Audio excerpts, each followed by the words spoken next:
তার যদি কোনো আত্মীয় স্বজন এবং কোনো তার সংসার বন্ধু বান্ধব যদি বলে আমার এই বন্ধু যত ঋণ রয়েছে আমি পরিশোধ করবো, যতক্ষণের দায়িত্ব না নেবে ততক্ষণ পর্যন্ত ওই ব্যক্তির জানাজার সালাত হবে না। হাদিস সংবাদ, হাদিস নম্বর 2434, সহিহ বুখারীর হাদিস 2289 নম্বর হাদিস প্রমাণ করছে ঋণগ্রস্ত ব্যক্তির জানাজার সালাত হবে না ততক্ষণ পর্যন্ত যতক্ষণ না সে ঋণের দায়িত্ব না।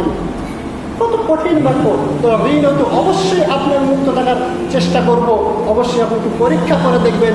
20,000 টাকা 10,000 টাকা একটা দোকানে বাকি রাখেন, বাকি রাখার পর আপনার ছেলেকে বলেন এই বেটা এই ছেলে 20,000 টাকা কোনো জায়গায় বাকি রয়েছে তুমি দাও তো, দুনিয়াতে বেঁচে থাকা অবস্থায় দেখেন তো আপনার ছেলে ওই 20,000 টাকা দেয় কিনা।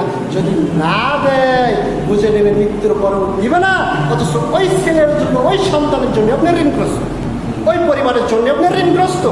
এটা আপনার ঘরে পড়তেছে, সন্তান দায়িত্ব নিবে না, স্ত্রী দায়িত্ব নিবে না। সাল্লাল্লাহু আলাইহি ওয়াসাল্লাম বলেন, হাদিস দারমি 2629 নম্বর হাদিস, ইবনে হিব্বান 3061 নম্বর হাদিস, ইবনে মাজাহ 2413, তিরমিজি 1078, 1079 অসংখ্য হাদিস গ্রন্থে হাদিসটা রয়েছে। সালামা আন আবি হুরায়রা রাদিয়াল্লাহু তাআলা আনহু قال رسول الله صلى الله عليه وسلم والذي نفس محمدا بيده النفس المؤمنون معلقة مكان عليه الدين। মুমিনের আত্মা, মুমিনের রূহ ততক্ষণ পর্যন্ত ঝুলন্ত থাকে।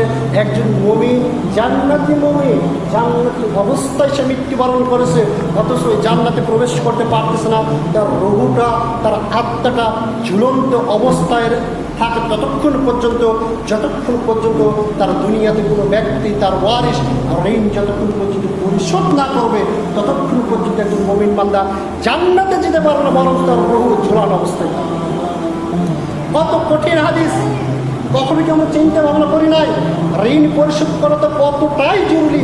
আজকে যদি সালাত, সিয়াম, হজ, যাকাত, অন্যান্য যত ইবাদত নিয়ে ইনশাল্লাহ জান্নাতি অবস্থায় যদি মারা যায়, তারপরে যদি আমার যদি ঋণ যদি থাকে, ঋণ পরিশোধ না হওয়া পর্যন্ত আমি জান্নাতে প্রবেশ করতে পারতেছি না।